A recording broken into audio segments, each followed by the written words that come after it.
Well, ladies and gentlemen, welcome to our Ward 2 community meeting.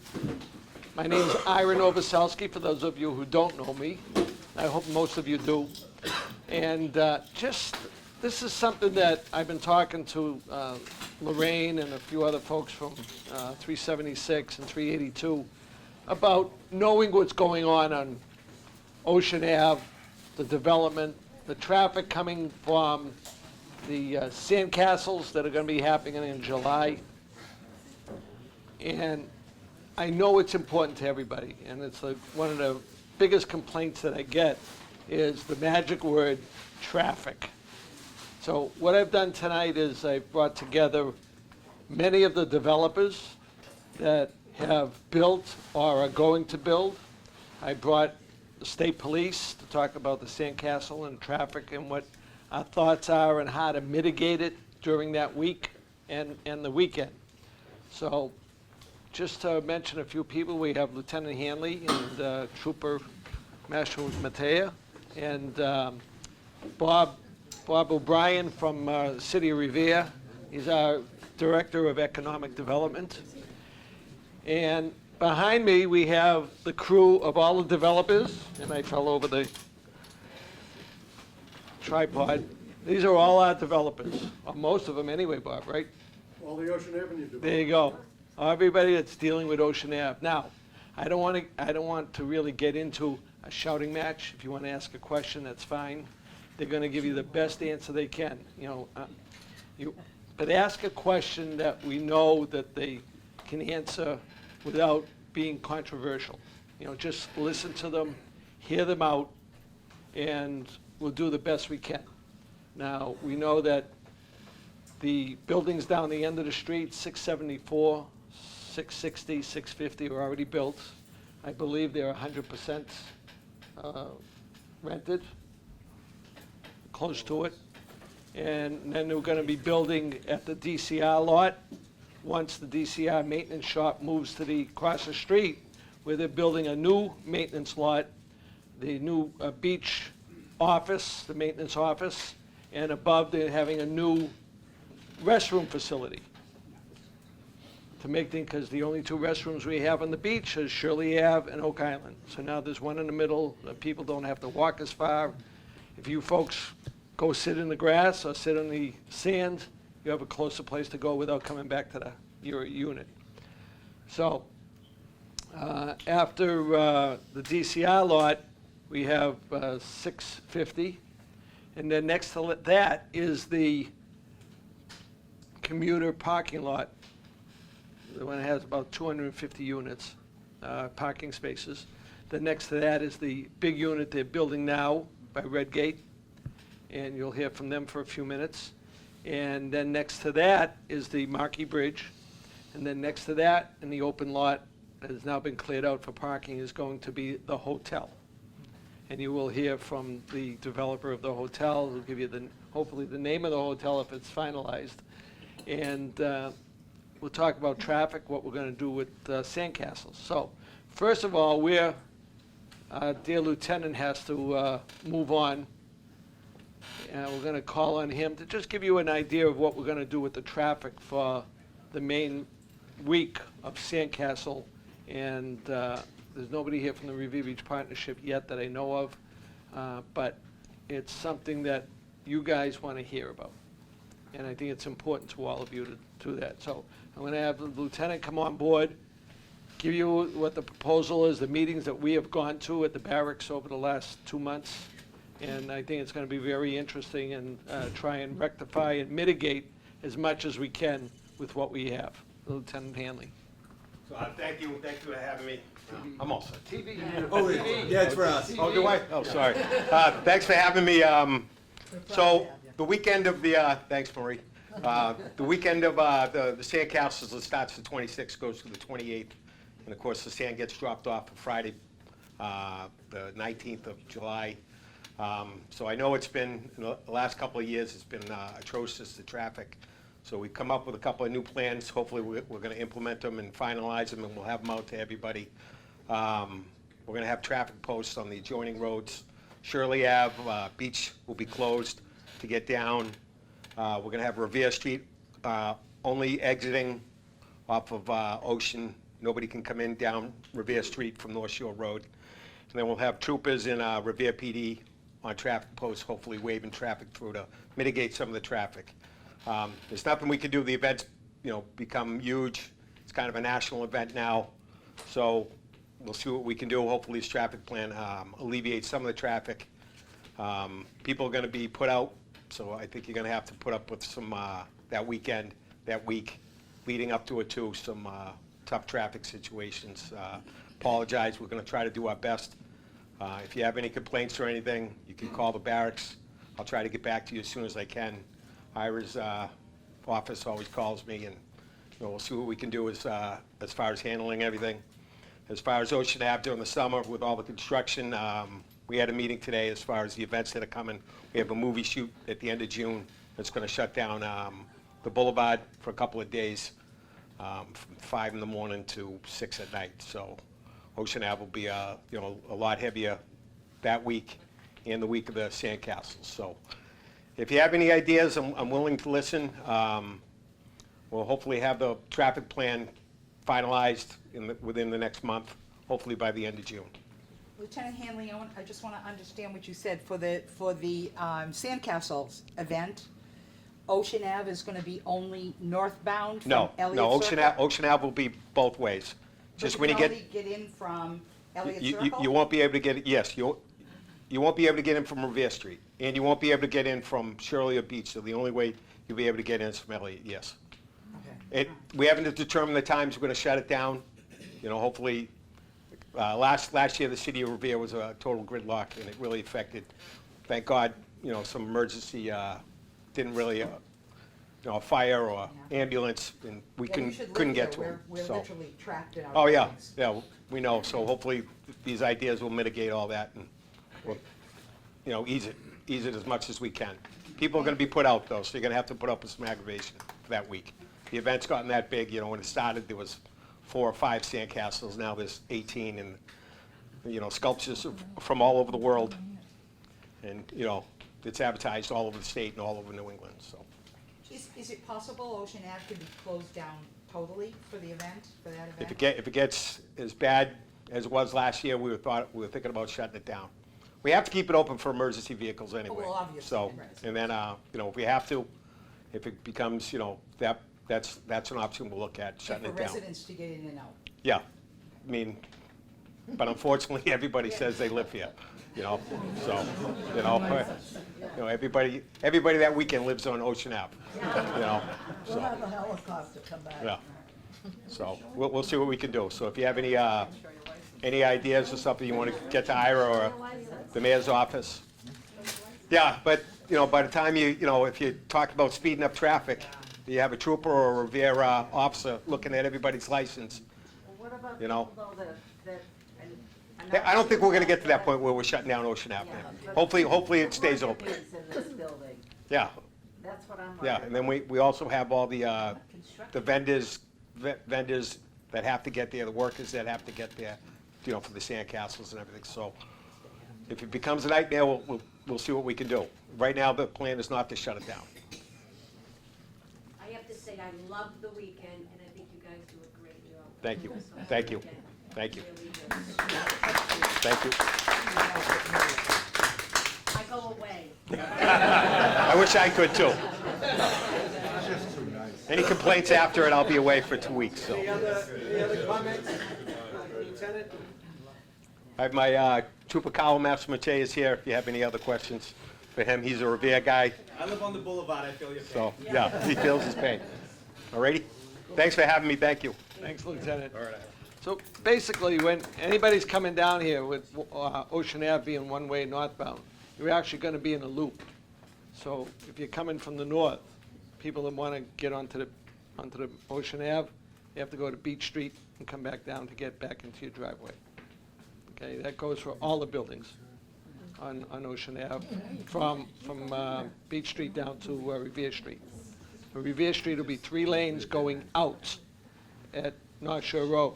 And there will be troopers and Revere Police there directing traffic, controlling traffic to make sure there's no gridlock.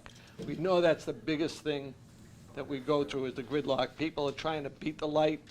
They're trying to get the last inch to make the corner, and that's the biggest problem. It's people in general cause the problem, beside the event happening and what it does.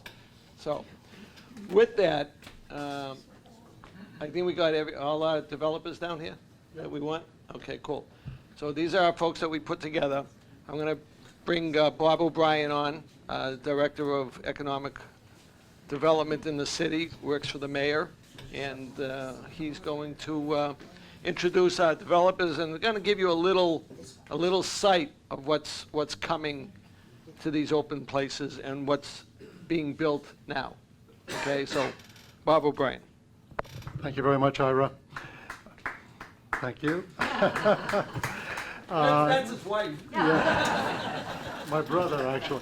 My name is indeed Bob O'Brien. I'm Director of Planning and Economic Development for the City of Revere, and I'm also an Ocean Avenue resident. I live down the other end at number 10 in Surfside Lofts and have for several years. So I feel your pain on all of these things, including the sandcastle, although I must say I never feel more at home than when the sandcastle comes and everybody parks on Ocean Avenue and it becomes more of a street rather than a highway for that weekend and so forth. But I understand exactly where you're coming from. When Ira asked me if I would give you an update on what's happening on Ocean Avenue, I realize that's as close to a command performance request as you can get. Nobody says no to Ira. And I must say, he is one of the most effective, active, and outspoken ward councilors in the entire city of Revere on behalf of all of your interests. And it's a tribute to him that he is as effective on your behalf as he is. But when he asked me to do this, didn't hesitate, obviously, for a second. And when I extended the invitation to our partners in the development community who are doing all of these projects on Ocean Avenue, none of them hesitated for a second as well. I will, in fact, be introducing them as I introduce their individual projects. But before I do that, I just want to say a couple of words of background.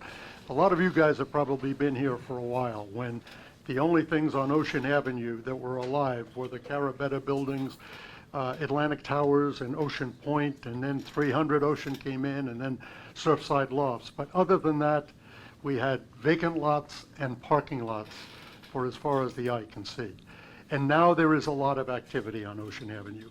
But it didn't just happen last week. It didn't just happen in this administration. It really goes back a decade or more. And it didn't happen by accident, because the city administration then made the decision that if we were going to stimulate private development in this community, we had to make some significant public investments. And I want to point out one man in this room who was here at that time, and that's Paul Rupp in the back. He's a very unassuming man. He was the Director of Planning and Development 40 years ago in Revere, and has been working in Revere as a consultant on these projects ever since. And Paul was the guy that was the key to envisioning what has now become Waterfront Square. He was the person working on behalf of the city and in conjunction with then Congressman Markey, who was able to harness $100 million plus of public investments in and around the Wonderland T-station, that built the garage, that built the pedestrian bridge, that refurbished the station, that resanded the beach, and created the possibility that what is now Waterfront Square, which is essentially the 9 acres of parking lots that were from here, the Carabetta buildings, all the way up to Revere Street, could be developed. That's what we're seeing happening now, but it's only because of the foresight and planning of people like Paul and Mayor Ambrosino and others that what we're realizing now is actually coming to fruition. The whole focus of that investment was to bring Waterfront Square into a reality. There are 6 major development parcels in Waterfront Square. 5 of them were publicly owned either by the MBTA or then the MDC, now DCR, and one of them, right in the middle, was owned by somebody you probably know, Al D'Amico, who owns the parking lot that's been there for a very long time. And the idea was to make that a transit-oriented development site. The agreement was reached between DCR, the MBTA, and the city to come together on a master development agreement that selected a master developer who would work with the city to attract development interest in those parcels. The first development was Vanguard, all the way at the end toward Revere Street. The second one was Ocean 650. There are 4 more sites to be developed, one of which is under construction now, 3 of which are already spoken for. All are represented here. When things fell into place for Waterfront Square, they began to fall into place elsewhere on Ocean Avenue, particularly down the Elliott Square end, where we have 3 major projects going. The 6 people at this table represent 9 Ocean Avenue projects and 7 different organizations. And everything that is happening on Ocean Avenue is represented by the people that they represent. These are quality developers with experience. Revere is lucky to have them. And again, it was the planning that took place many years ago that we are now seeing coming to fruition. So with that, I will start with Waterfront Square. The first and most visible project is the one that is under construction right now. And that is being done by Gate Residential, represented here today by Damian Zari, one of the principals of Gate Residential. Gate has made a significant interest in Revere, investment in Revere, not just on that project, but they also built One Beachmont that recently opened on the Parkway, and they are building a combined project of 2 buildings at the other end of Ocean. I'll ask Damian to speak first to, is it 500 Ocean? Is now what it's being called, to tell us a little bit about who Damian is, who Gate is, what they're planning, what the schedule is, and then we will go down the line to our other projects. Damian, this doesn't amplify, it's just for Revere TV. We'll grab my board and put it up.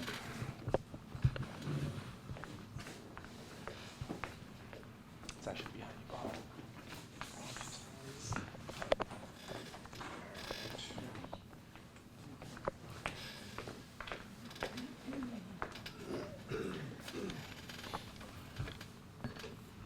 Can most people see that? Great. Let me turn it a little bit.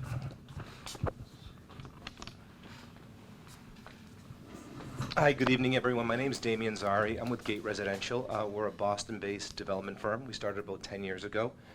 We really focus on developing kind of in the outer urban areas of Boston. Our first project was in Somerville. We've done projects in Chelsea, Quincy, and we obviously have a very strong interest in Revere, and we think Revere is a great place to obviously invest, and we really love what's happening here. So the project I'm going to talk to you tonight about is called 500 Ocean Avenue, and you can see on the rendering, it's this building right here. This building here, Budge Upton will be talking to you about. This is just kind of a massing of the hotel that he'll be discussing. We just had it there for context. And right over here is the D'Amico lot, and right next door is Ocean 650. So our project is, it's a mixed-use project, 305 residential units, and then also commercial space, specifically restaurant space. And I'll tell you more about those restaurants. But we actually have 2 new restaurants coming into your neighborhood, and they're actually under construction right now. But overall, the building itself is 7 stories. And you know, when we designed it, one of the important things we wanted to do was we wanted to make sure we were concealing the parking. There are too many buildings along Ocean Avenue. We felt that you could actually see the parking garages, so we actually designed the building so you would really minimize and hopefully not see any of the parking. So in essence, on the first 2 floors here, this is actually the parking level, and what we ended up doing is we ended up shrouding it with 2-story loft units. So all these units you see here are actually 2-story loft units, and then it rolls into the amenity space. The retail space is actually located on the plaza, and we actually own fee title to this plaza right here. So the idea is, in addition to the retailers, the hope is to really program this plaza. So there are events occurring not only during the summer, but hopefully during the winter and the spring and the fall as well too, to really try to activate it and try to make it the heart of Waterfront Square.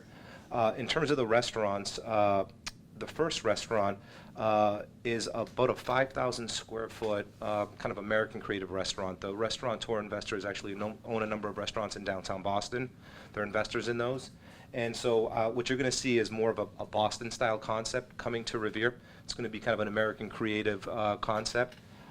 They are investing a lot in their space. They're going to be building the space out for about $400 a foot. It's a very, very major investment. I think you're going to see a really impressive restaurant that I think people are going to really be attracted to. The second restaurant, a little bit further down the plaza, is going to be a more casual tap room, beer, pizza type of concept. I don't know if people are familiar with some of the restaurants, but I think they envision themselves to be similar to a restaurant that is currently operating in Charlestown. It's called Brewer's Fork, so kind of a casual concept. But the idea is to really try to enliven this plaza, and Budge will talk more about kind of what they're doing in order to enliven that plaza as well too. But overall, we're on schedule to deliver first units at the end of August, so basically for September 1st. That's going to be roughly 83 units of the 305, and we're also planning on delivering the retail space.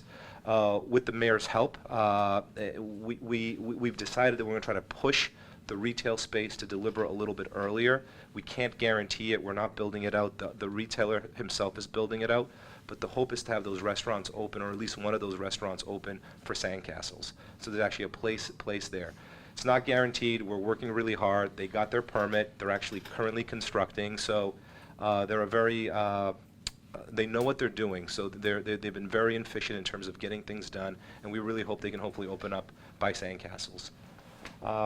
So that's kind of really the high level. Happy to answer any questions you may have. Yeah. You have 305 residential units. Yes. How much parking do you have? We have a ratio of 1.35, so we have over 400 parking spaces. Yeah, so pretty substantial amount. 400 parking spaces for 350 apartments? 305 apartments and 405 parking spaces. It's kind of tight, because just about everybody, both husband and wife both drive a separate car, you know that. Yeah, but I Don't mean, mind the kids, just about the understood. grown-ups. Yeah, I really don't think there are going to be a lot of kids in this building. No, it doesn't have to be kids. It's just the fact is, both the husband has a car and the wife has a Yeah. car. It's not a one-car family anymore. I mean, we're obviously really fortunate to be sitting right next to a T-line. You know, we just delivered, as Bob mentioned, a project called One Beachmont, which is at the end of Ocean Avenue and around the corner of the old Saratani site. We're noticing that car ownership is actually less than 1 per unit based upon the people who are living there, so. But parking, does that include parking for the restaurants as well? No, the restaurant does not have any parking. The restaurant's going to be valeting either into spaces we may have available or into the garage themselves. They're going to have a valet system. Available right from the plaza there, so it's. Yeah. I might add, Damien mentioned that the experience at One Beachmont is about 1 car per unit, and that is also consistent with the experience of the beach house, which is now fully rented. They built the parking required by zoning, and they have a lot of empty spaces.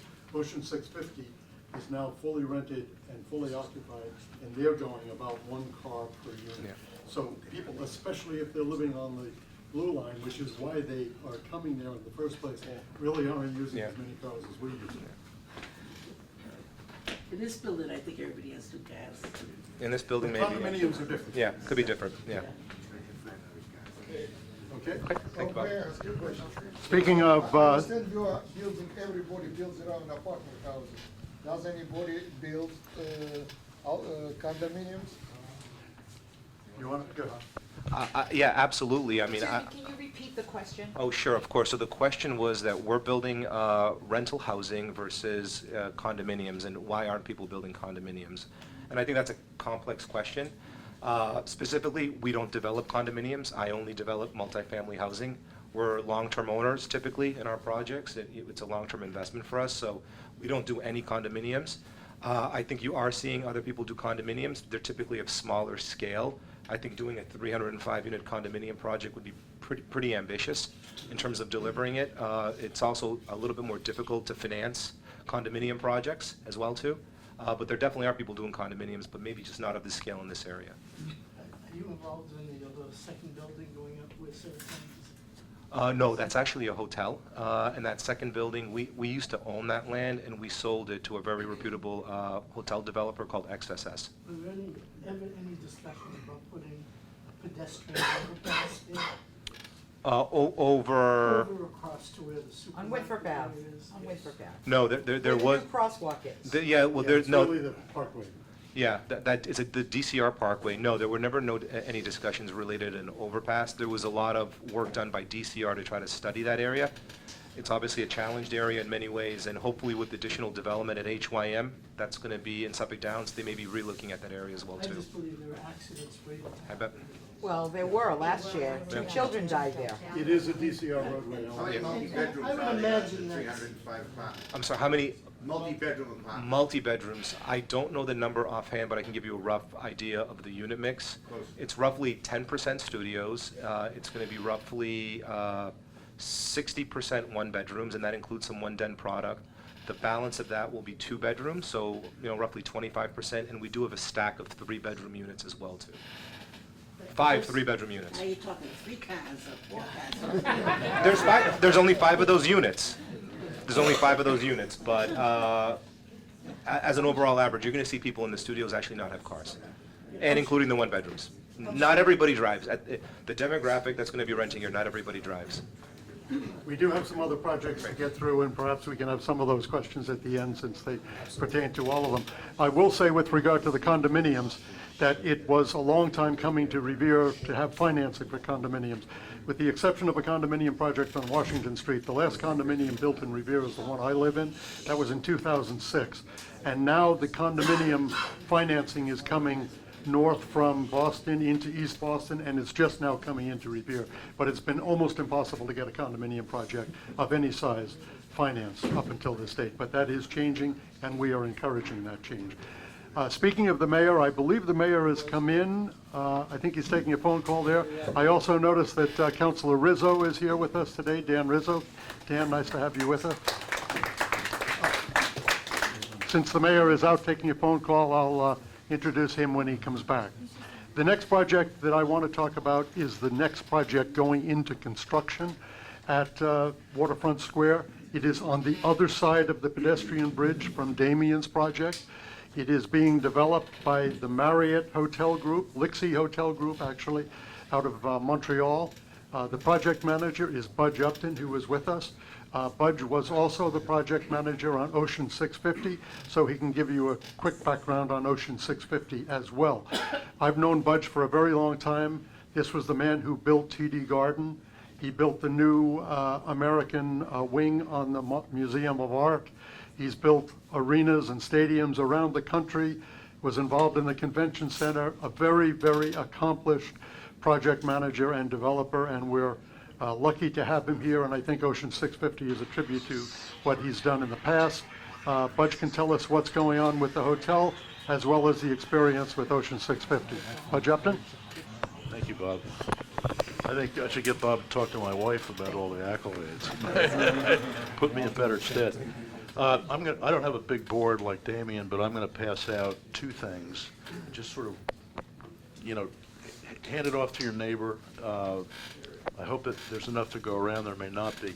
This is the Ocean 650 project that we completed. We were one of the first people in. The first time I looked at this site, there had been no construction. I remember driving to the top of the MBTA parking garage on advisement of a neighbor who wanted me to come out to Revere, and I said, well, why do I want to go to Revere? He said, you need to come out and see what I want to show you. Drove to the top of the garage, saw 2+ miles of beach, view of downtown Boston, and 6 acres of vacant land. 6 acres of vacant land to the north, and said to myself, something just doesn't make sense here. I couldn't understand why developers hadn't been in years before. We approached Joe DeGangi, made a deal. You can't hear me? Still. That mic doesn't amplify. Yeah, that doesn't Yeah, amplify. sorry, just for Revere TV, that mic. Made a deal with Joe DeGangi, who was the master developer, spent 1.5 years building the building. It leased up very quickly in a period of about 6 months. The building has since been sold to Greystar, so that we're no longer involved, unfortunately. We would have hoped for a long-term hold the way Damien has described, but had partners that wanted to sell right away. The other thing I'm going to hand out, renderings of the Spring Hill Suites Hotel. As Bob said, this is the next building which is going to go into construction. The developer is a Chinese investor based in Montreal, and Upton Partners, which I am the CEO in partnership with my son Jake, is the owner's representative. They approached us because of our prior experience in Revere, having purchased the site from Joe DeGangi, and we reached an agreement to basically manage the entire development process. Marriott Hotel is the flag. It's a Spring Hill Suites product. It's an upgrade from the prior Spring Hill Suites image that maybe some of you are familiar with. It's a first-class hotel. Marriott's very involved. We've been planning this for almost 2 years. There were some difficulties at the front end. We would have hoped to have been under construction previously so that we would have been finishing about the time that Damien was opening his first phase. Not to be. Between permits and approvals, resolving some ownership problems with the MBTA and DCR in the city of Revere, which had to go back to the state legislature, there were significant delays. But I'm happy to report that we will close our construction financing within the next 2 weeks and break ground shortly thereafter. The general contractor is going to be Callahan Construction, the same people that are working on the Redgate project. Programmatically, we're talking about 168 keys. We're talking about lower level lobby, upper level lobby, which is at the raised pedestrian walkway that Damien was describing. We're building a 5,000 square foot restaurant, which will be self-operated, self-performed by the investor. They are still thinking about, with their general manager, exactly what they want the statement of that restaurant to be. But it will be something that is compatible and complementary to what Redgate is doing across the way. We're also building a 2,000 square foot Starbucks unit so that people coming to and from either the project itself or to the MBTA station can stop for coffee and plug in their computers and do what they normally do at a Starbucks at 8 o'clock in the morning. Pre-function space, which will be ancillary to function rooms or meeting space. We'll be building about 4,000 square feet of meeting space.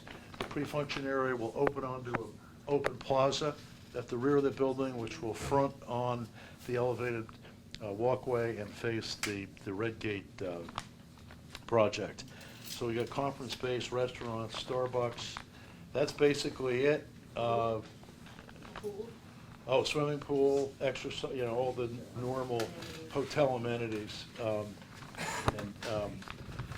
It will be a quality project. We're very much involved with the Marriott Corporation, who have you checking boxes all along the way that are consistent with the standards that they develop to and cause their franchise people to build to.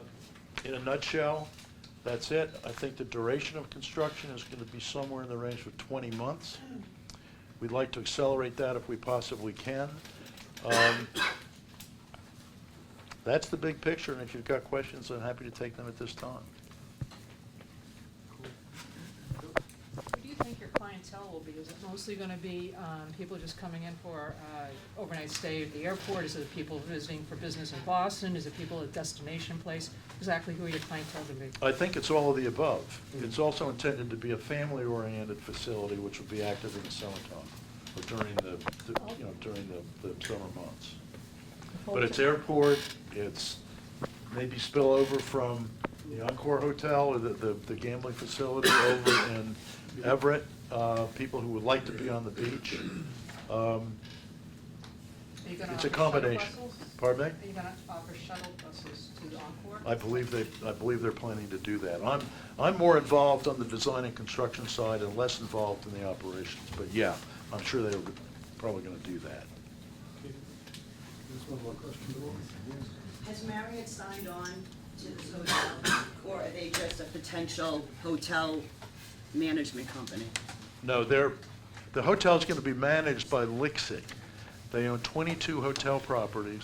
They have an agreement with Marriott, who is the flag. So are they in the deal? Yes, they're in the deal. Very much so. And how about your parking? Are you going to have parking for your We have hotel? 120 parking spaces on the premises, and then we'll have overspill in the MBTA garage. And likely with a valet service, like Redgate's doing. How many spaces are actually in the MBTA lot? I know that we've been talking a lot about valeting in the MBTA lot. overflow in the MBTA lot. How many spaces are actually there and available? 1876. I'm sorry? 1876. And that's in the actual garage itself? Plus, there's a large parking lot to the north. And then how much is in that?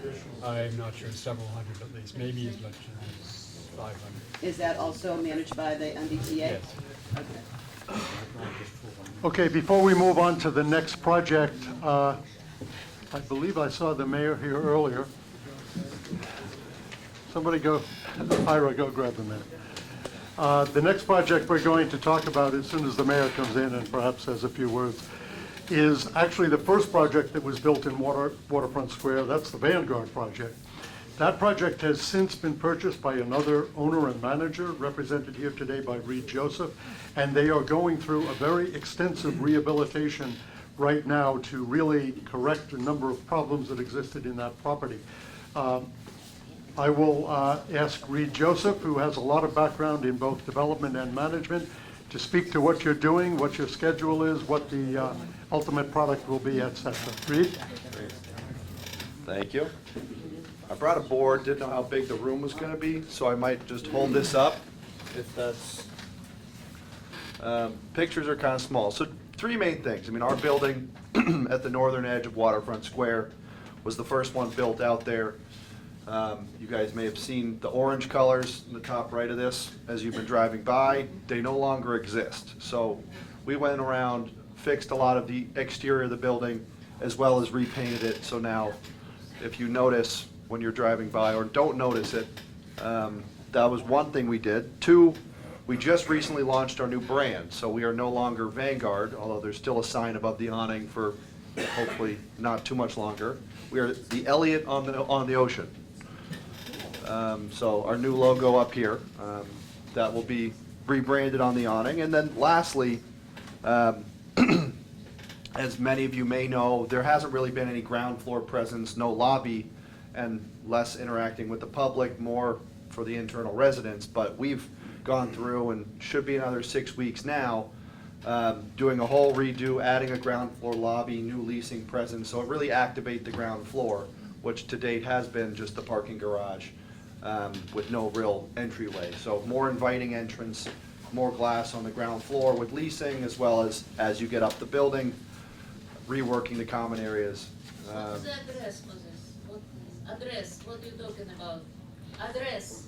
660 Ocean Ave, Ocean Avenue, 1 Ocean. 660. It's the building just before the bridge. Up there. Yeah. How many hotels are they gonna have all on? Sorry? How many hotels are they gonna have? No, this is an apartment building. This is an apartment building that was built in 2016. So, unlike most of the guys up here, I'm just talking about a couple updates we're doing to our existing project that we took over. What you're gonna do, are you taking away parking spaces in the building? No. Is that just silly, scary things? But I will say, and you know, How many cars do you have? you know, we similarly She have. doesn't drive. You know, we have, 1.35 parking spaces per unit, and, we're, 90+% occupied, and they're not all being utilized to date. I have a question. Do you charge more money for parking spaces in addition to rent? Do you pay more money? Does a resident pay more money for a parking spot? We have included it in the lease. You have it included, so you have one parking spot included inside of the rental itself? So there's no Well- additional charge per month for parking?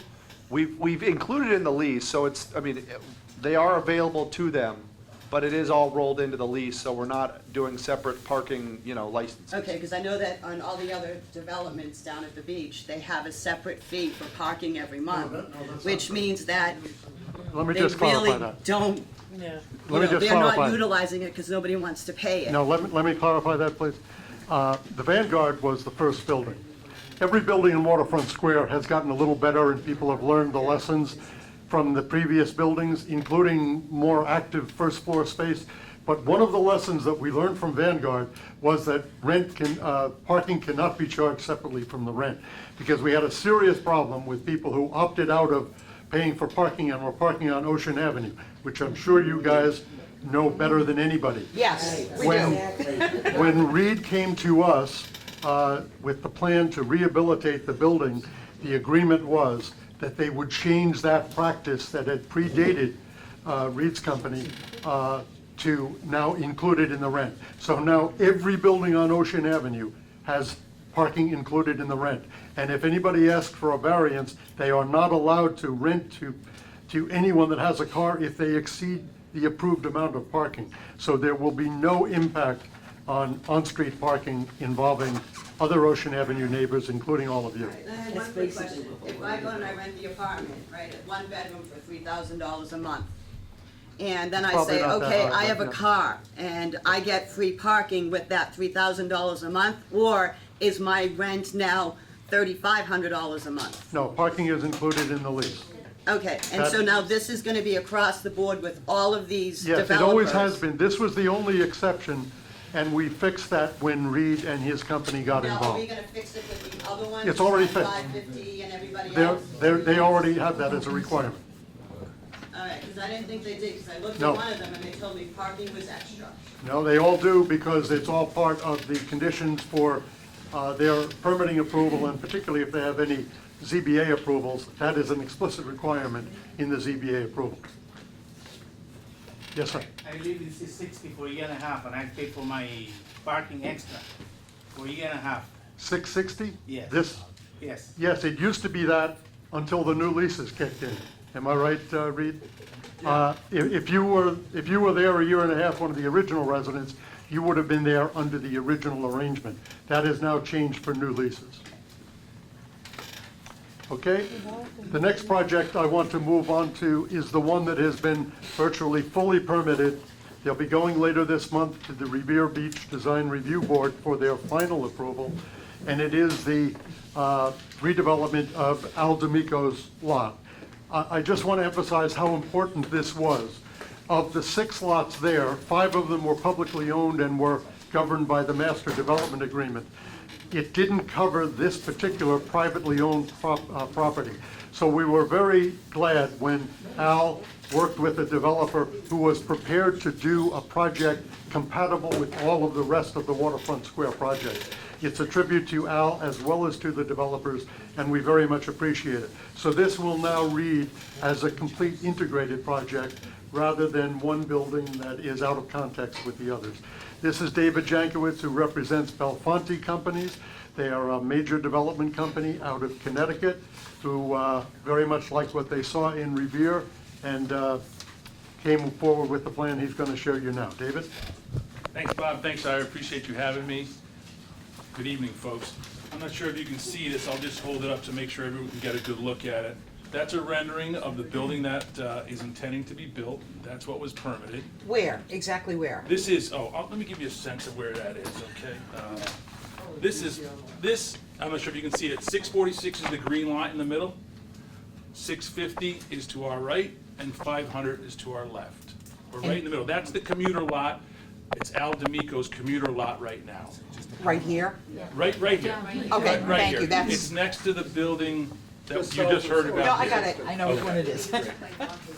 So, and I'll just show you, so what we have here is not unlike Damien's project you heard of.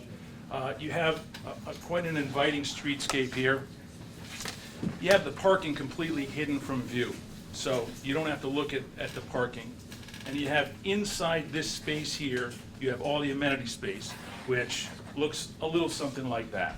So it's got a pool, and all the units will have ocean views because of the way it's designed. It's 7 stories.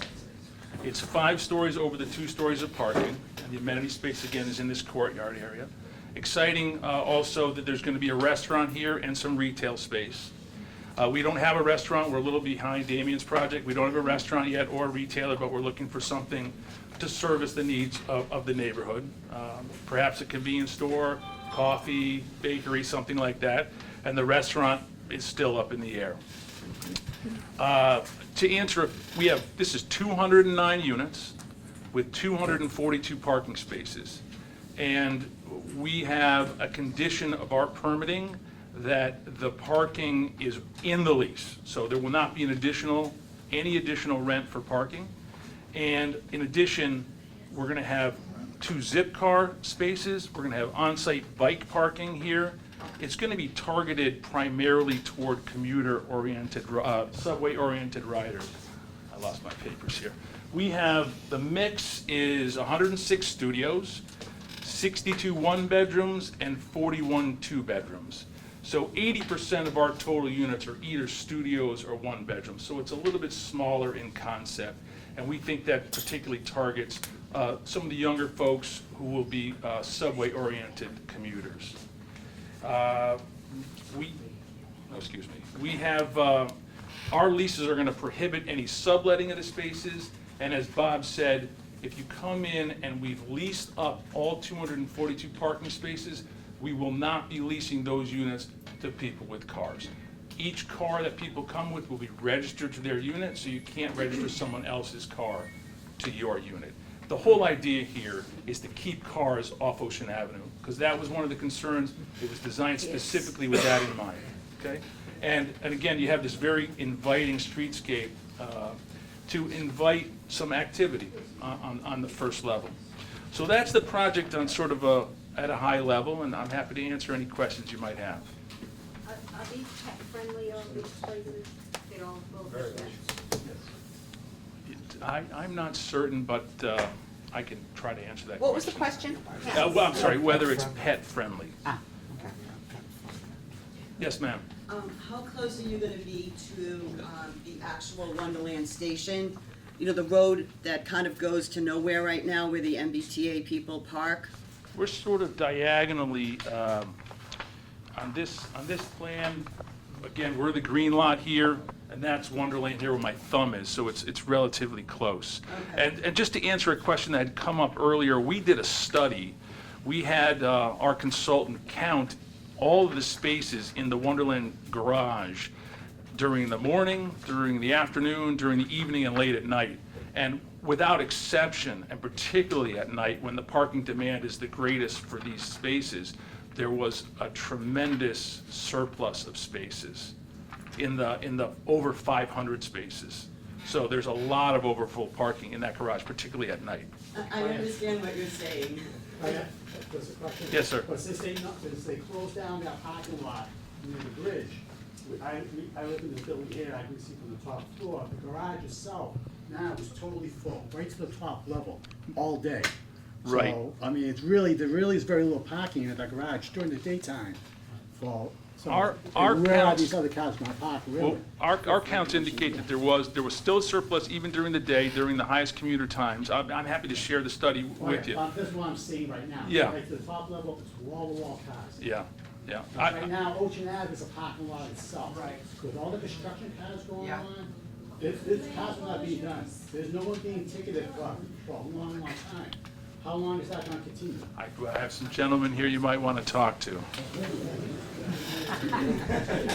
Yes, sir. Sorry, last question. Are you imagining all of the ground level to be active retail or rest of the street? It's, no, not, there's one restaurant and one retail space. And what, the one on the corner with the 3 deckers, is that retail? That's going to be amenity space over here. But the upper levels are residential? This is all residential. No, but like you got 3 lit up levels there on the corner. Right there. Health club. Is that all retail? This will be, it's just one retail space. Oh, I see. Yeah, one retail space. This is amenity, health club. Thank you very much for having us. Thanks, Bob. The last parcel in Waterfront Square is so-called Parcel 2. That is where the MDC maintenance facility is currently located. As part of the deal to redevelop Waterfront Square, the city promised DCR that we would build them a new maintenance, operation, and bathhouse facility on Revere Beach Boulevard, between Revere Beach Boulevard and Ocean Avenue. That's the building that's under construction now. We expect that to be completed by the end of the year, hopefully around November or so. When that happens, DCR will move all of their equipment off of Parcel 2. Parcel 2 will then become available for development. and it will be developed by Post Road Development. Andy Montelli from Post Road is here with us today. I just want to mention that Andy and his company have done some very successful developments around Revere. This is the first one in Revere, but they did the Batch Yard in Everett, which you're probably familiar with. They did the new building just recently opened on the site of the old Harley-Davidson site. It's called the Pioneer. It's really quite a remarkable building, and Andy said he's going to exceed that quality here. But if you want to get some idea of what's coming to Parcel 2, take a look at the Pioneer, and I think Andy would be more than happy to arrange a tour if need be. But Andy, it's great to have somebody, as with all of your developers, of this quality, and you can tell us what you're planning and a little bit about Post Road. Thank you for your time this evening, folks, and thank you to Ira and Bob for inviting us to join you. My company is Post Road Residential. We're developers, and we develop one thing, and that is luxury housing. And we've been doing it for over 30 years. I've been doing this for over 30 years. As Bob said, we love this area. We've made significant investments in Everett, where we built the Batch Yard at the intersection of 16 and 99, the old Charleston Shoe Factory. And more recently, when we bought the old Harley-Davidson dealership on Route 16, Revere Beach Parkway, and took that building down and built what's now called the Pioneer. So we've been working this area for 7-8 years, and we're thrilled to have the chance to acquire the last site in Waterfront Square. And as the last guy coming in to Waterfront Square, we've had an opportunity to watch what our colleagues have built and to think about what we think the opportunity in the market is. And there's a great opportunity in this market, in this city. It's very exciting to us. But with so many projects that are being delivered, we decided to try something a little bit different. So what I want to show you tonight is what we intend to build. And as I said, it's a little bit different. It's a 12-story mid-rise. Our building has 3-story parking garage, fully activated along the length of the street. Again, as Damien and folks here have said, the idea of having cars show onto the street is absolutely horrid, and we'll never do that. So it's bad. It's bad urban design. This is a site that is, in my book, a 10. It's a spectacular site, and we believe that spectacular sites deserve spectacular buildings, and that's what we're striving to create here. So it's a 12-story building, 3 stories of parking, amenities, common ground, which is a coffee shop that's just about to move into our project at Revere Beach Parkway. The Pioneer has agreed to come here too. So different flavor of coffee, a local retailer from Everett as opposed to Starbucks. Plenty of room for both in this market. And then 9 stories of housing that sit on top of that. Building's 145 feet tall. We can go up to 160 under Waterfront Square. And we are super excited about it. Roughly 230 units. Our parking ratio is 1.1, so we have more parking than we do units. And we were told quite clearly by the city that we would also include the parking fee in our rent. So if somebody comes to us, the parking's included. The price they're quoted includes a parking space. But we have also found that we tend to build too much parking, and we have spaces available at all times of the day. So, and then that's going to be, and the fact that we're so close to the T, I think, will also sort of reduce our parking demand, but we're building 1.1 anyway. We are known for, what we try to really emphasize in our projects are extensive amenity packages. We kind of go overboard. The Pioneer has the largest residential gym in any Boston community. This project, like the Pioneer, will have golf simulators. It will have a Peloton spin studio, which is really, which we love. Yoga, pool, great rooftop deck. It's really going to be something that we think is going to be the equivalent of the buildings that you've seen built in East Boston or Somerville that are mid-rise towers. So we're really grateful to be here. We're excited about the opportunity to build, and we're looking forward to get going. I'm happy to answer any questions. And also, I will also say, if anybody is interested, I'd be very happy to leave my business card and give somebody a tour of the Pioneer, because I think the best way to understand what we want to build is to see something we've just built or that we're just finishing. And so the offer is extended. If anybody would like, I'd be happy to show you that project. What's the address of this building again? We just learned yesterday. It was just assigned 656. This and I apologize. This is the current DCR lot. I didn't say that. Where yeah. Doesn't have a name yet. We don't know yet. No, I don't have a name yet.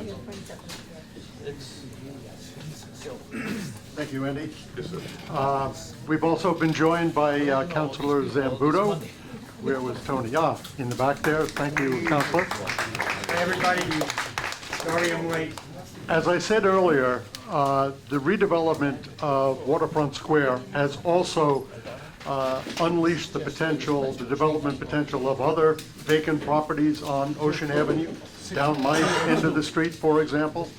And the one that is now under construction on the site of the former Chinese restaurant, long vacant, Ming's, is being done by Gansett Ventures, represented here by Caleb Manchester. And Caleb, you can tell us a little bit about you, Gansett, and your plan. Sure. Thanks, Bob.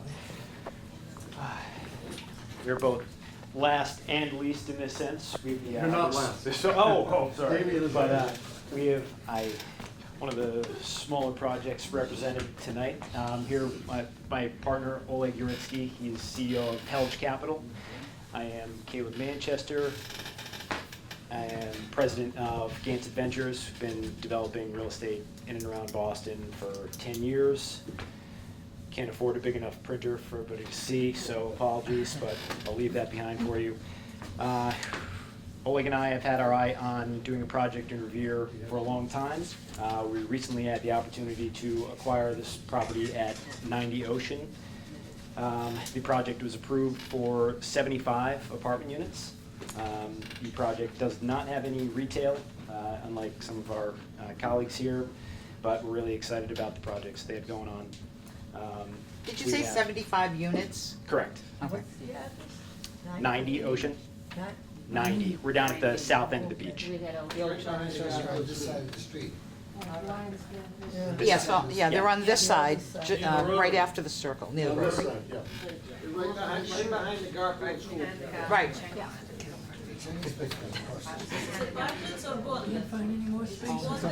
Sorry? All apartments. Condos or apartments? Apartments. Apartments. We, again, we're skewed toward smaller units. The units are predominantly one bedroom, some studios, some twos. We have all of our parking screened like everybody else in the beach, so when you're looking at the front of the building, you're not looking into a parking garage. We do have fitness center, rooftop amenities, some work from home space.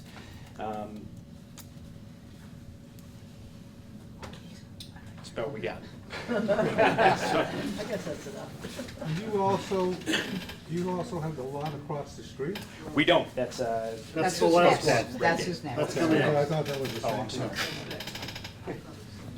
No, the project you're referring to, sir, is the last one we'll describe today. Another 5 minutes or so. Damien will be both first and last because Gate Residential is also doing that project. It's the one immediately adjacent to my building, as well as the building across the street. They are two separate buildings, but a single project that Gate Residential is doing, and Damien can tell you a little bit about that. And that will basically conclude the preview of coming attractions. Thank you, Bob. And I'm sorry, unlike the previous project, we haven't developed our final photorealistic renderings yet, so I didn't want to bring something that was partially done. But I'm happy to share it with everyone once it comes out. So this is more of a kind of a massing perspective of the site. And just to orient everybody, right down here is Elliott Circle. This is Bob's building, Surfside. The project Caleb was speaking about is located right here. And so we're developing two buildings on the beach. This first building, which is located directly on the boulevard, is going to contain 127 units. It's actually a 7-story building, but it appears to only be 6 stories from River Beach Boulevard. Then on the back side, it actually appears to be a 7-story building because there's a grade change right now. And as many of you have seen, we're doing a lot of work right now on the street.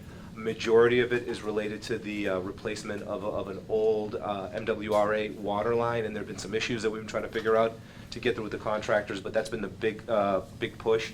We're also doing our ground improvements right now and hopefully starting foundations in the next week or so. The second building, which is located directly on Ocean Avenue next to Bob's, is going to have the balance of the units, 73 units, and once again, that's going to be a 7-story building. The idea with this rear building was it was very, very important to us to make sure it didn't feel like a rear building. So what we ended up doing is we ended up creating a good amount of space between Atlantic Towers, this building right here, and our building, in order to create hopefully a strong visual connection and also a great boardwalk for this rear building to access the beach as well too. Both buildings are going to have amenities. A lot of them are centered on the front building, but this rear building will also have substantial amenities. And I'm not sure how many people are aware, but the city had this push to create this creative arts district along this section of Ocean Avenue. And it really stretches from Elliott Circle going up to Shirley.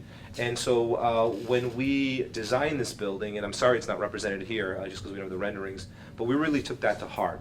So the building is meant to be more artful, and you'll see that in the final design. One of the other things that we ended up doing as well too is really trying to create very, very active retail space along the front. And so this corner of the building on the north side is going to have a restaurant as well too. That's roughly 35, maybe 4,000 square feet or so. And then you see these individual kind of kiosk spaces. What we envisioned there were potentially seasonal uses. So during the summer, maybe somebody is renting longboards there, or selling something associated with the beach. It could also potentially be additional space for the restaurateur, where they're maybe doing a different type of concept. Maybe they're selling gelato out of one, or something else out of another one. Maybe the other one's a bar. We're going to retain one of those to have one of our building amenities as well too, which would be this kind of outdoor kind of sidewalk amenity for the residents, and then a majority of the amenities will be right here. The pool is elevated. It's going to be on an elevated floor where the building kind of overhangs on that. In terms of like garage access, we were trying to be as efficient as possible. You're going to enter one level of the garage off of Revere Beach Boulevard. There are no interconnecting ramps. The other level will be entered off of Ocean Avenue as well too. And then I think the hope is that we're going to be delivering first units by August, September of next year. So we just started construction about a month ago. We feel that we can get this first building delivered by September, hopefully, of next year, and this building to follow probably right after the new year after that as well too. How many retail you go? How much retail? 35 to 4,000 square feet of retail. So you're just gonna break it up as you... No. There's one major retail piece. I didn't even count the square footages of these little retail kiosks. Total retail, probably about 5,000 square feet. But once again, these will be seasonal uses here. And retail includes restaurants. Yeah. Yeah. Can I ask a question? Yes. How many, between the two buildings, Yes. is it a total of 125 units, or is one building? No. This first building has 127 units. This one has 73, so the total is 200. Okay. I had a couple of questions. Sure. I'm not sure if this is correct, but I was told that all the traffic is entering and exiting from Ocean Avenue for both of your projects. Is that correct? No, the way I just described it is, one of the garage levels is entered through here. right on What- River and Beach Boulevard. What kind of ratio would that be? It's pretty towards- substantial. So this one has, I don't remember the exact parking count, but it's roughly 1.35 per thousand for this building as well too. So it's basically half and half entering on Ocean and half entering on River Beach Boulevard. Then this building only enters actually off of this easement area between Bob's building, enters off of this area right here. Okay, and then that easement area is the only access to Bob's building also? Yes, it's a shared easement area. It's a shared easement. Which is a dangerous intersection right now. No, I understand. Yeah. And then you also mentioned something about a boardwalk. Now, Yeah. your boardwalk, are you thinking of doing that like as an elevated boardwalk No. over Ocean Avenue? No. So in essence, what it would be is, it's very difficult to see from this angle, but this space in between here is the idea of doing a boardwalk, something you would see on the beach, kind of a wood boardwalk with nice plantings along it, sea grasses, nothing elevated at So all. you mean like on Ocean Avenue? No, in between these two buildings. In between the two Yeah, so then the It's at people who grade. live in this, it's at grade, so the people who live in this rear building feel like they have a direct connection to the beach. So will there be a crosswalk? There will be a crosswalk there, yes. And we wanted to get creative with the crosswalk, but Ocean Avenue is actually DCR property, and they have some limitations. on Well, what it you can do. depends who you ask. Well, DCR will tell you It it's really theirs. does. It I know. depends who you ask. Yeah, but DCR claims jurisdiction. You also mentioned that you're gonna start renting out your units probably next September. So what I mentioned was that this building, we're hoping delivers for next September. Okay, Not so this- in the meantime, are we gonna have to live with the barriers that are there cutting up Ocean Avenue, especially during the summer when you have all that traffic that's taking the left and can't take a left and is already being backed up onto Ocean Avenue so you can't move? No, so I mean, the reason, so obviously one of the first things we're doing is all the heavy utility work.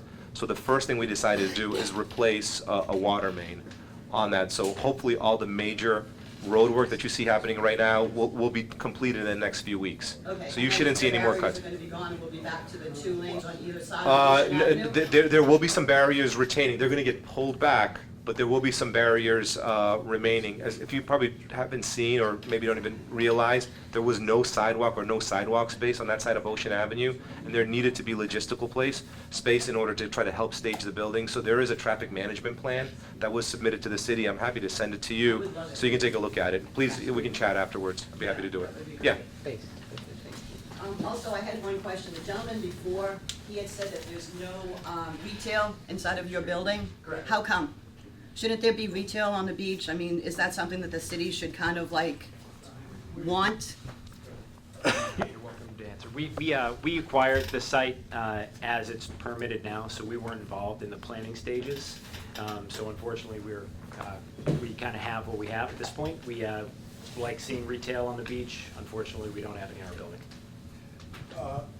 I will say, it was not completely by accident.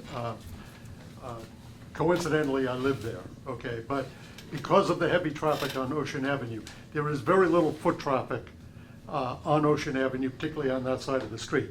Most of the foot traffic in that area, myself included, is on the boulevard. So the boulevard is where we emphasize the need for retail and restaurant space.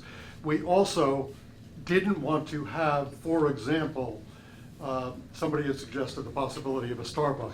Anything like that is a traffic nightmare, especially in the morning when people are going in and out. Oh, commuters So- would love it. They would absolutely love it. I understand that, but most of the No, no, no, I'm traffic that goes by my door are those commuters, Yeah. not Revere residents. And we didn't want to complicate traffic circulation by creating retail spaces that would become attractive nuisances on the one hand, and secondly, might not have the patronage because they don't have the foot traffic of the boulevard. Now, over time, that may change, but what is being done, for example, at 90 Ocean is a very attractive treatment of the front of that building so that you don't see any parking. At some point, that could be expanded to provide retail once the market allows. The last thing in the world we wanted is vacant space, especially vacant first floor retail space. Indeed, we're very happy with not just the quality of the developers, but their emphasis on activating the first floor, both in terms of function as well as appearance, and putting retail and restaurant activities where they can be supported. And I think we have gotten that in all of these. But in some places, they simply don't at least at this stage, belong. So that's why there isn't any retail on that side of the street. I will just conclude by saying one other thing, and that is, you had a preview of coming attractions in terms of the development, and I think it's a very encouraging scenario for Ocean Avenue and for Revere generally. But we also fully understand that Ocean Avenue does not work well from a traffic and transportation perspective. First of all, it is not in very good shape. Secondly, it isn't properly designed with signals and crosswalks, etc. Both ends are in deplorable condition. The Revere Street has a major problem. Elliott Circle, my neck of the woods, is also a very major problem. I'll tell you, I cross Ocean Avenue 5 times a day walking my dog.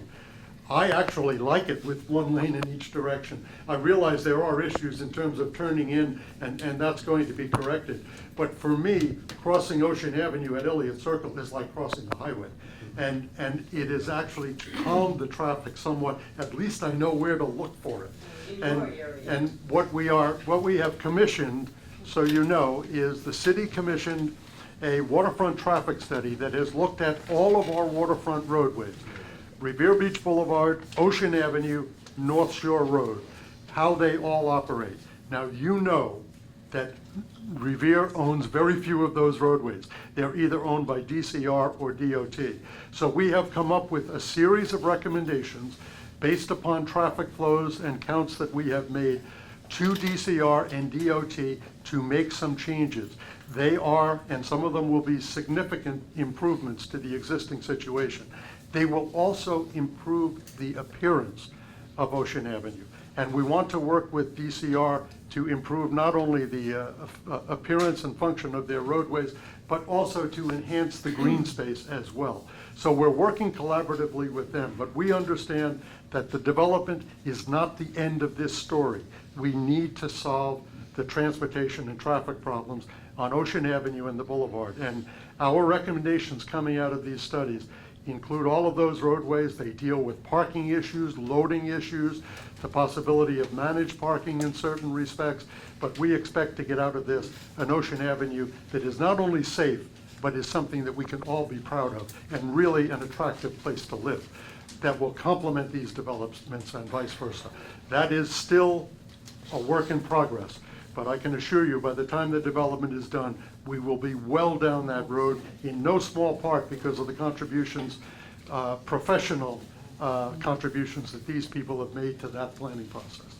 So, Can I copy of that yeah. report, or even if it's in draft, if we would like to take a look Yes, at it? you certainly will. Indeed, they will all come to the community, but since they are DCR roadways or DOT roadways, they need to vet it first before we know whether they will follow those instructions. But it was very professionally done, very collaboratively done, and we realize we've got a big Elliott Circle problem, we've got a big Revere Street problem, and the space in between has got a lot of issues as well.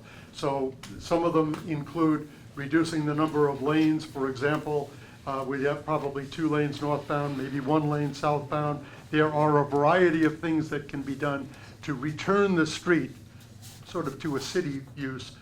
Right now, the traffic counts suggest that in the AM peak, 90% of the traffic on Ocean Avenue and the Parkway is regional traffic coming from the North Shore trying to get to Boston. And so we've got to also deal with that and how we can properly channel that and control that. It's not coming from development, it's coming from north. Yes, ma'am. So living here and having a beautiful street is wonderful, but trying to get out at 7:30 in the morning and get to Boston to go to work, or having an ambulance or a police officer trying to get by you isn't gonna work with 1 lane, and it's killing people who have to get to work No, every day. so 1 lane might look beautiful. No, I'm not talking And the- about 1 and the lane in each buildings- direction. The buildings are beautiful, and I Yeah. appreciate their efforts for the parking and all of Yeah. that, but some of us have to get to work by 8 o'clock in the morning in town, and we've lived here for 20 years, and I can't get out of the building in the morning on the street anymore. No, I understand, I have the same, I'm not too far from you. Yes, ma'am. I have a 2-part question, I think, might be 3 parts. When did ground break on Vanguard? I just can't remember when the construction I started. think it was about 6 years ago, do you recall? 6 years ago, okay, at the beginning of that project, we were told it would be 5 years in construction, with 6 years down the road. Now, my other part of the question is between Revere Street and Elliott Circle, how many total units are going up or have gone up? On Ocean Avenue, Well over 1,000. yeah, it's- Well over 1,000. I think it's I think it's about 1,000. We have No, other it's units. over 1,000. We have other I've units just been elsewhere. adding up what they've been saying, and I've already got up to 1,200 units. Okay. I don't have the number right off the top of my Okay, head. so can we get that? Can we find Oh, out? sure, by all means. I'd be glad to. When will the construction end? I think we want to know how much longer we have to live with the condition on Ocean Ave. I would say right now, the projection would be the construction would be completed in 2 and no longer than 3 years. The last one probably would be Andy's project. It can't begin until DCR vacates. We're talking, what, 22, 24-month construction period? So we're probably talking to the very end, no more than 3 more Another years. 3 years? Yeah. Okay, on top of the 6. Okay, and the other question is, can something be done about the condition of the road down there? Yes. I mean, I've talked to Ira about it many times, and the only thing that happened is the contractors put in a yellow line. It is normal now to drive the north city- on Ocean Ave city and of have a Boston- head-on car coming towards you. The city of Revere last year submitted a MassWorks application to the Commonwealth of Massachusetts, essentially to do Ocean Avenue from Revere Street to Chester Street, and perhaps south of that. Unfortunately, we were not awarded that contract, but we are going back with that. There is money in the environmental bond bill and elsewhere from perhaps the city budget that will allow this to Okay, my happen. last question, I promise. What do we do as residents? Who do we approach about the condition and the safety on Ocean Ave? I mean, do we go to DeLeo? Do we go to the head of the DCR, Mr. Roy? I mean, Yeah, I who do we mean- go to? Is it city or state? It is a DCR roadway. It is not our jurisdiction. We are not responsible for its management and maintenance, and likewise the boulevard. But we are working cooperatively with DCR to see if we can't help them to improve things. So you can always call me, but it's actually outside of our jurisdiction, but we're trying to work with DCR to improve it, because Understand it that, is in the that's why I city. asked, what can we do as residents of this area? We've been living with this for 6 years, and we've got another 3 years to go. What can we do? Excuse me, the answer is always DCR, it's not.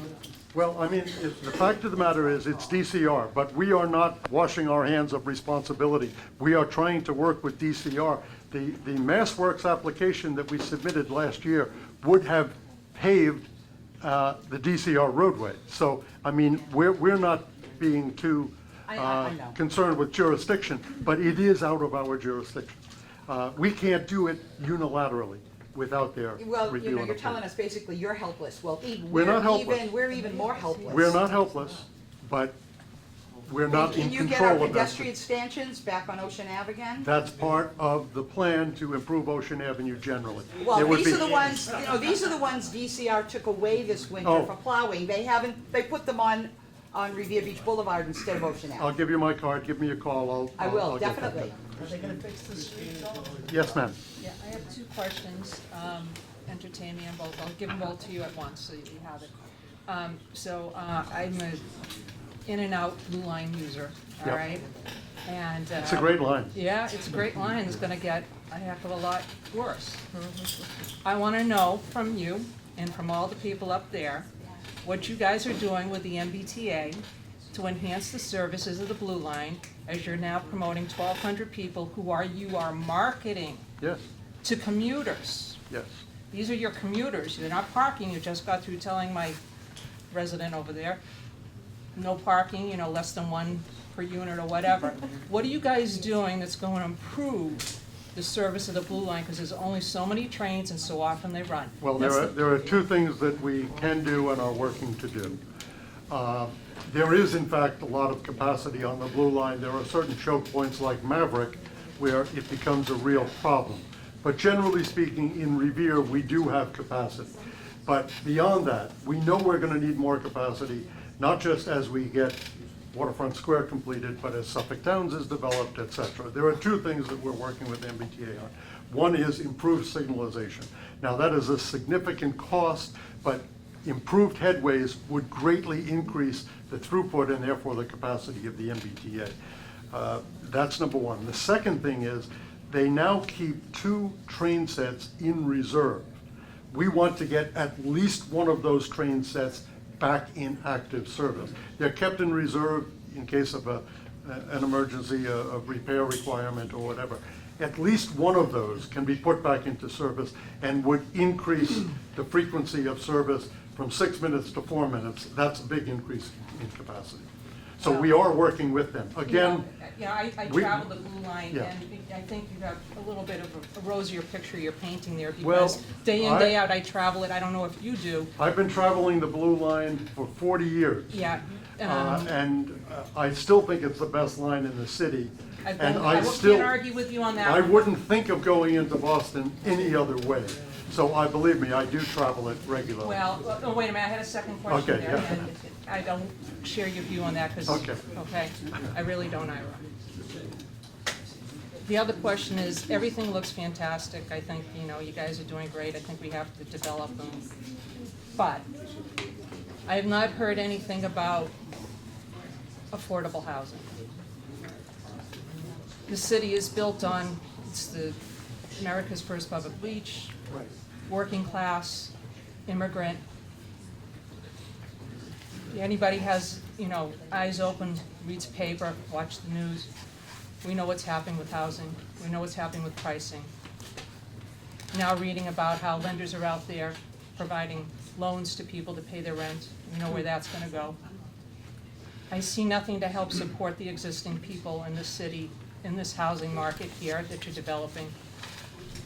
I see that you're marketing towards the workers in Boston that maybe can afford your rents. I certainly couldn't afford your rent. I want to know what the plan is to help these people and what we're going to do about it as a city. Well, I will say this, we recognize the need for increased affordable housing. The market for development along the beach was for market rate housing, and it was zoned for that.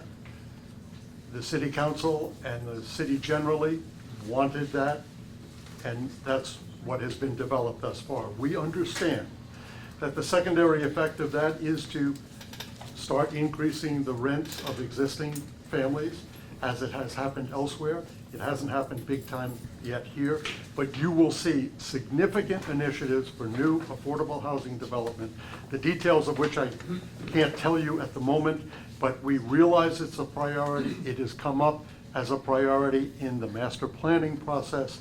It is something to which we are sensitive and responsive. HYM, for example, was not required in Revere to do affordable housing on site as they, for example, are in Boston, given their ordinances for the city as a whole. But they did pledge, for example, to work with us, with our not-for-profit community, and with the Revere Housing Authority to expand the quantity and quality of affordable housing in this community. And I can assure you, we will be doing that. Yes, sir. My question is, what was the logic behind developing all of these wonderful buildings and amenities and so forth without having a traffic plan, traffic studies fully in place, and negotiations with DCR and DOT in terms of, and the MBTA in terms of knowing that if they build it, people can come? Well, in our traffic study, okay, we are trying to solve problems for DCR and DOT, okay? These are long-standing problems. Long before the current mayor, long before Danny was there, commuter traffic has been a problem.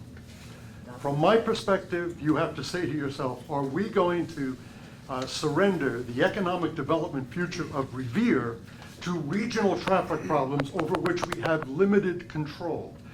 All of the housing that we're talking about, besides providing residences and amenities, provide a tremendous amount of property tax revenue to the city to improve the city, its services, and I think you're seeing evidence of that elsewhere.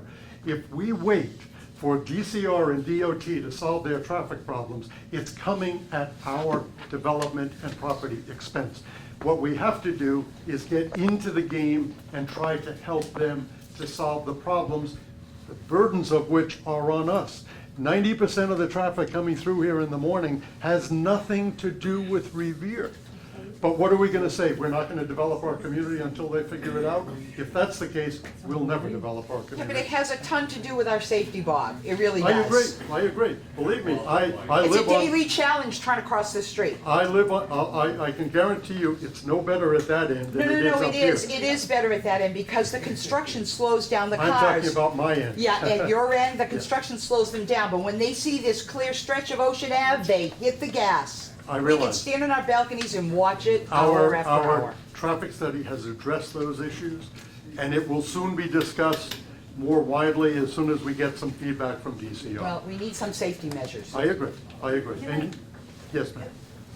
And you talked about the parking for your residents. What about the staff you hire? Where are they gonna be parking? They This- coming on street? The staff that the At these- developments will be Yes. hiring? Yes, the workers. Well, I think it's relatively modest staff. How many people, for example, do you have on staff? We have one who lives in the building, and then we have, The hotel? Yeah. and then we have two that drive in. I mean, I live in a 48-unit building.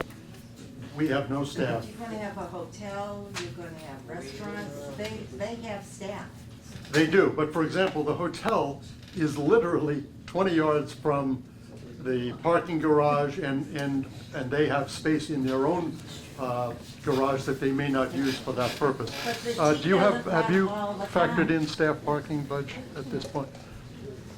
Again, I'm less involved on the operations side, but 120 spaces is not going to sufficiently accommodate both staff and clientele. That's why we have an overspill arrangement with the MBTA and the garage there, and I'd like Damien, likely some valet service will be available, certainly for the hotel guests. Yes, sir. I did more practical. Can we get a mirror near the exit from the building? A mirror? To see what kind of traffic is, because generally speaking, then you make a turn, you Yeah. have no freaking idea what's Is that a going condominium decision? No, it should be No, put on on the the, street. across the street. You put a mirror up On the across other the side. street. Well, hey, I'd be glad to explore that possibility. Okay. Yeah. Yes, Are sir. you gonna talk at all about septic downs and Sure. wonderland space? Yeah, Septic Downs is fully permitted for a mixed-use development. The horse barns will be coming down late summer, early fall. Construction on the first phase of that project, which will include a hotel, an innovation center for workforce development activities, startups, et cetera, residential units, retail, restaurants, et cetera. That construction will begin the first quarter of next year. The entire build-out will probably take 15 to 20 years over probably 4 phases. They have, as part of their commitment, obviously, traffic was a major issue. They have put $50 million on the table to solve traffic problems on Route 1A, Winthrop Avenue, the Parkway, Bennington Street, et cetera. They can't function without it. We can't function without it. So a lot of attention was paid to that. In terms of the benefits to the community, by the way, they are constructing all of their roadways, all of their sidewalks, all of their sewers and infrastructure, and maintaining them at their own expense, essentially, except for the sewer lines, which get turned over to the city, a benefit to the city. And 25% of their space will be developed as fully publicly accessible open space. So essentially, we have, as a result of that, a tremendous increase in the amount of open space that's available to all of our residents. So that is kind of a win-win. At full build, they contribute $43 million of property taxes annually. That's every year. Our residential property base now is about less than 80. So essentially, that project alone will increase our property tax revenues with very few expenses by about 50%. And add one other thing that we very badly need, which is the other thing we haven't talked about here. We need commercial developments, we need jobs. There will be 15,000 jobs at Suffolk Downs in Revere. There are 10,000 jobs in Revere right now. So that is the kind of project, mix of uses that we really want. The mayor has called it transformative. It is transformative in every way, economically, aesthetically, functionally, and so forth. What about Wonderland? Wonderland is in a different situation. We are not inclined to support residential development in Wonderland because we've already done a lot of residential development, number one, and number two, we need commercial development and jobs. So right now, we are working with the owners to attract a developer that will fit our bill. If somebody wanted, I mean, if we were to say, you know, we'd like residential development, they would have been under construction 6 months ago. Everybody wants to do residential. We do not want to do more residential because we've done a significant amount. We've done it on the beach, which is zoned for it. That's zoned commercial. I will also say the other significant parcel that's worth noting is the former NECO site. Now that site is being redone and re-tenanted now, and there is some very serious commercial interest there that could bring back hundreds of jobs to Revere very, very quickly. We're not only preoccupied with residential development.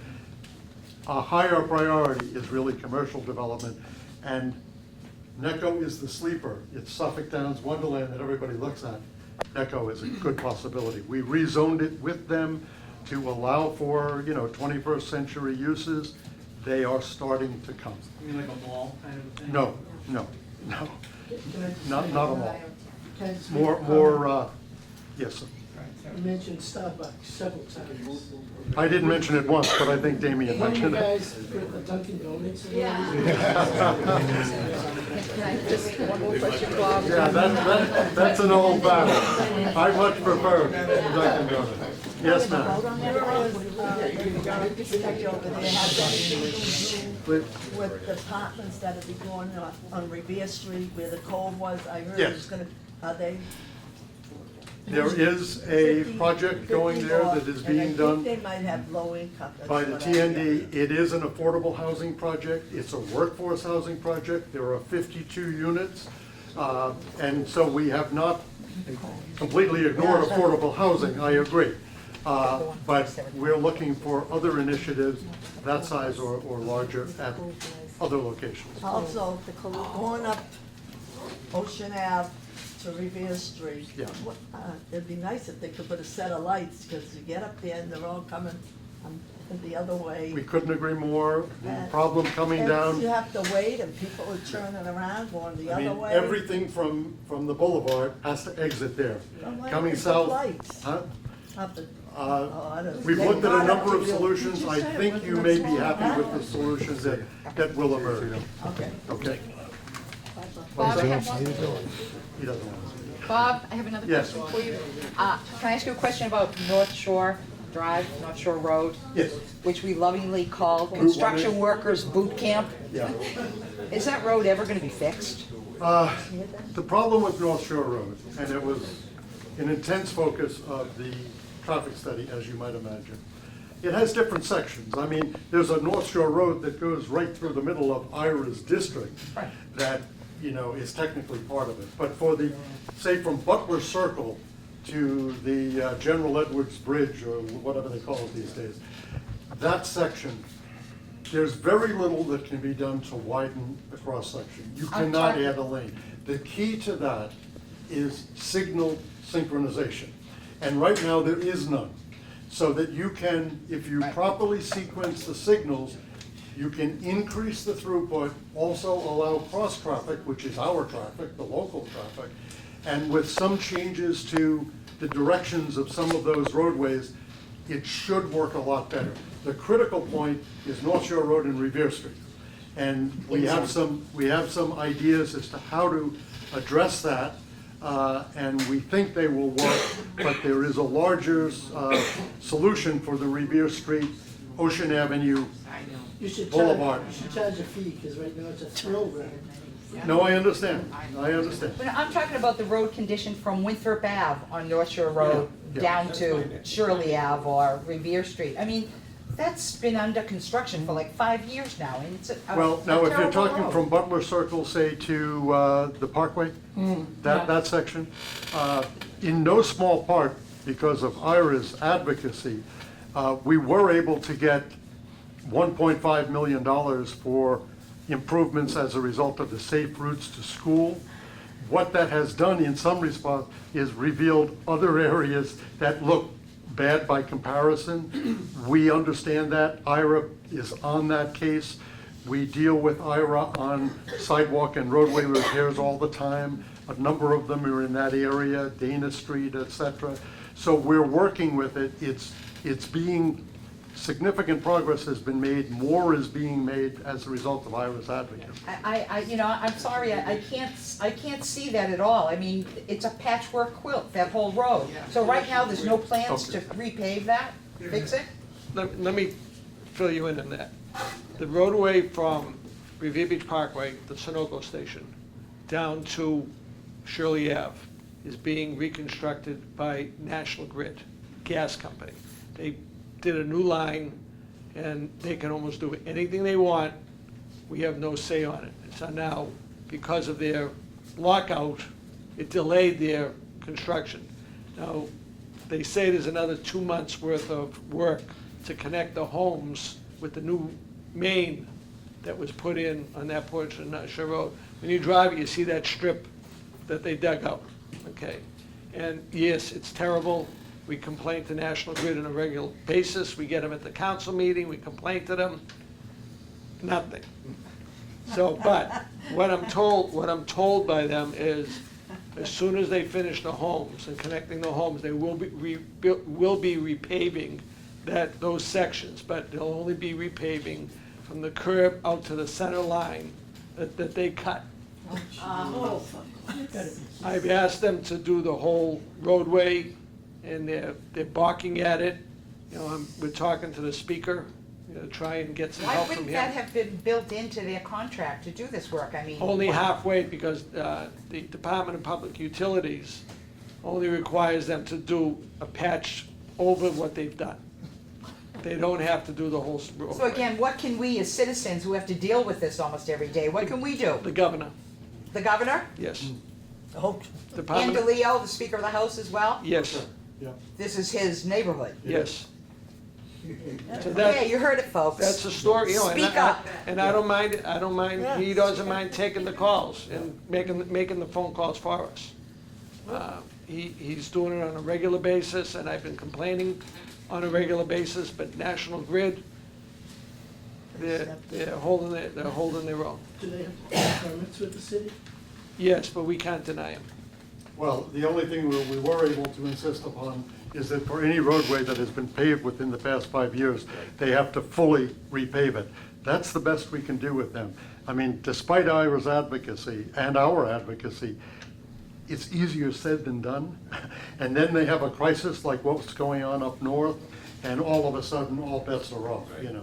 That's the excuse for a lot of it. And just so you know, that 5-year plan was put together by myself and my council buddies. You know, Councilor Zambuto's here, Councilor Rizzo was here.